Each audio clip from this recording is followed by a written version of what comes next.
এবার ইরানের হাসে ক্ষতিপূরণ দাবি করছি মার্কিন প্রেসিডেন্ট ডোনাল্ড ট্রাম্প। তবে তে জানাই এই ক্ষতিপূরণ ইরানের জব্দ করা অর্থ সম্পদতুন আদায় করা হইব।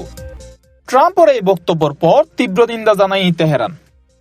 জুলাইতুন শুরু হন যুক্তরাষ্ট্র ও ইরানের মধ্যে চলমান উত্তেজনার মধ্যেই নতুন করে বিতর্ক জন্ম দিয়ে ট্রাম্প নিজের সামাজিক যোগাযোগ মাধ্যম ট্রুথ সোশ্যালত দিয়ে এক পোস্টতে জানায়, যুক্তরাষ্ট্র নিয়ন্ত্রণত থাকুন ইরানত জব্দ করা অর্থ সম্পদতুন হরমুজ প্রণালীর চলাচলকারী জাহাজের যে কোনো ক্ষয়ক্ষতির ক্ষতিপূরণ দেওয়া হইব। তবে ট্রাম্প দাবি করছে ক্ষয়ক্ষতির পরিমাণ অনেক বেশি হইতে পারে, তবুও এই পদ্ধতিতে ন্যায্য বলে মনে করে।